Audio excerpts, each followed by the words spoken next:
দোলের দিনে আবির রঙে জনসংযোগে মথুরাপুর লোকসভা কেন্দ্রের প্রার্থী বাপি হালদার।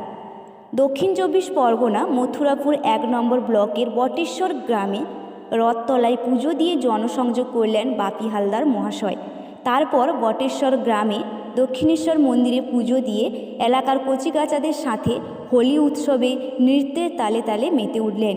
এই দিনে অর্থাৎ হোলি উৎসবের দিনে গ্রামের মহিলারা এবং পুরুষরা, বয়স্করা ও কচিকাঁচারা সবাই মথুরাপুরের তৃণমূল কংগ্রেস প্রার্থী বাপি হালদারকে রং মাখালেন। তিনিও তাদের সাথে রঙের খেলায় মেতে উঠলেন। এ যেন এক ঘরোয়া ছেলের মতো নিজেকে উজাড় করে দিলেন মানুষের মাঝে এবং তিনি বললেন, আমি যেমন আছি তেমন থাকব।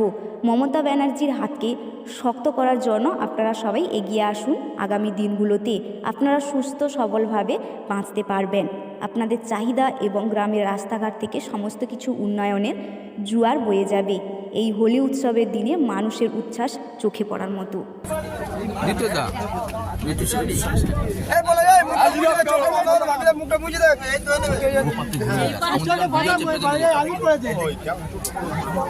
আমরা গ্রাম বাংলার মানুষের ঐতিহ্য পরম্পরা দোল উৎসবকে কেন্দ্র করে সবাই যে যত বাইরে থাকুক সবাই আজকের দিনটাতে বাড়িতে আসে এবং নিজেদের মধ্যে একাত্ম বন্ধনে, একটা ফ্যামিলির মতো বন্ধনে আবদ্ধ হই আমরা সবাই। আজকের তার ব্যতিক্রম হয়নি।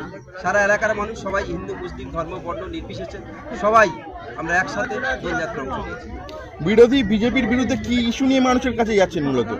দেখুন, বিরোধী বিজেপি ইস্যু আমাদের কিছু বলতে হয় না, সাধারণ মানুষ জানে। শুধুমাত্র বাংলাকে যে বাংলাকে বঞ্চনা করা, বাংলাকে পিছিয়ে দেওয়ার চক্রান্ত, বাংলাকে হাতে মারতে না পেরে ভাতে মারার যে চক্রান্ত, সেই চক্রান্ত বাংলার মানুষ মেনে নেবে না। আগামী দিন বাংলার অধিকারের জন্য, বাংলার অধিকার আদায়ের জন্য আমাদের লড়াই। 2011 সালে এ রাজ্যে পালা বদলের আগে থেকে মথুরাপুর কেন্দ্র তৃণমূলের দখলে, এবারে কি হবে মনে করছেন? 100% তৃণমূল কংগ্রেসের দখলে থাকবে, এই বিষয়ে কোনো সন্দেহ নেই। মমতা বন্দ্যোপাধ্যায়, অভিষেক বন্দ্যোপাধ্যায়ের উন্নয়নে মথুরাপুরের মানুষ সামিল হবে। আচ্ছা, জয়ের লক্ষ্যে পৌঁছতে কোন স্ট্র্যাটেজিকে কাজে লাগাচ্ছেন মূলত? মানুষের অধিকার স্ট্র্যাটেজি, মূল স্ট্র্যাটেজি আমাদের মানুষের অধিকার, মানুষের যা দরকার, মানুষের প্রয়োজনে আমাদের মানুষকে নিয়েই আমাদের আগামী দিনের লড়াই। আচ্ছা, জিততে কতটা আশাবাদী?